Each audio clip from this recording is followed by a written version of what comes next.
Key lawmaker who agrees with the president's decision not to release the bin Laden photos is the influential chairwoman of the Senate Select Committee on Intelligence, Democrat Dianne Feinstein of California. She joins us now from Capitol Hill. A lot to talk about, Senator. Let's begin there. As you know, some people around the world and even some of your colleagues say, wait a minute, Mr. President, if the goal of the operation was to prove he's dead, we need to prove he's dead. Well, there's DNA that's dispositive. It's conclusive.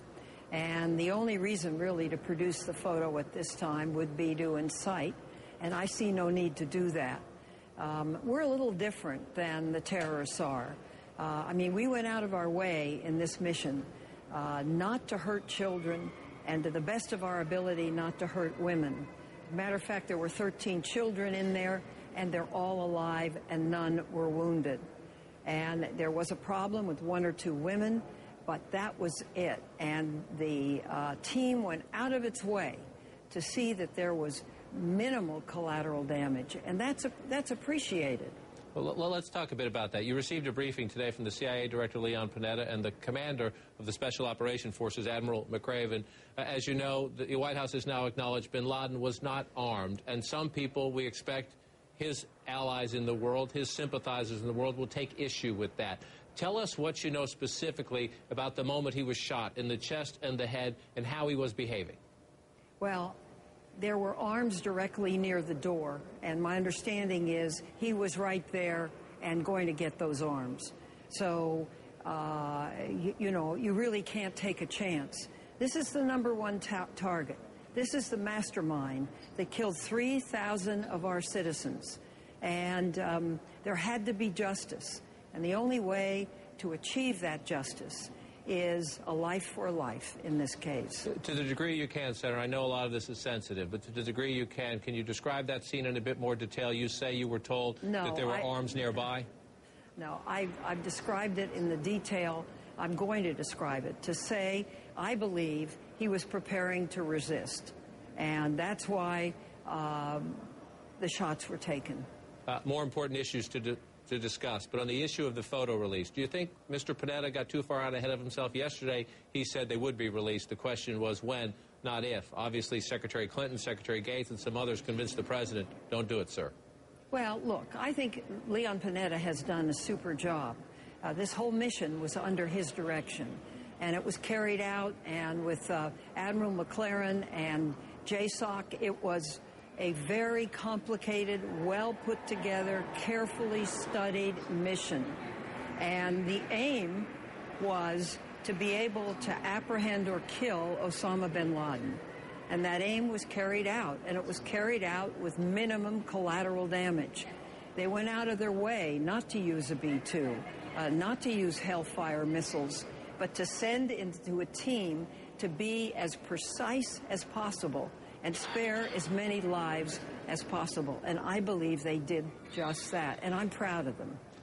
We're almost 72 hours out now, Senator, and knock on wood, no retaliatory strikes against U.S. military or diplomatic installations, no retaliatory strikes against what you might call American targets, hotel chains or anything like that in this country or around the world. What's the chatter? You have the privilege to have access to the chatter. What are they saying, the terrorists?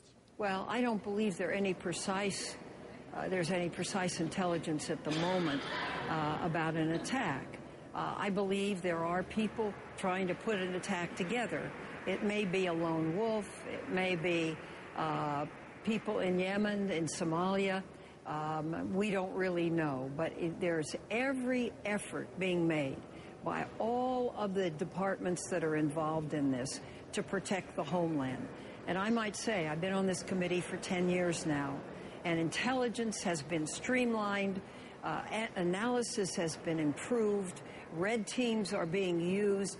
It is a much better analytic body than it was prior to 9/11. We have, I'm sorry. No, I was going to say, and I think this mission proved that. We have heard nothing publicly from the al-Qaeda communications wing. We have heard from the Taliban statements like, prove it, to the President of the United States. We know publicly they have not acknowledged the death of Osama bin Laden. In the private chatter that you have access to, are the terrorists discussing the death of their leader? Well, I haven't seen any of that, candidly.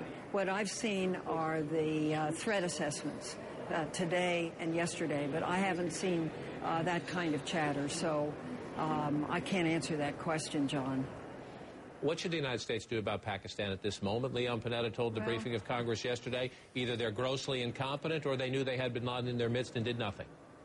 Well, it looks like bin Laden and his family lived there for 6 years.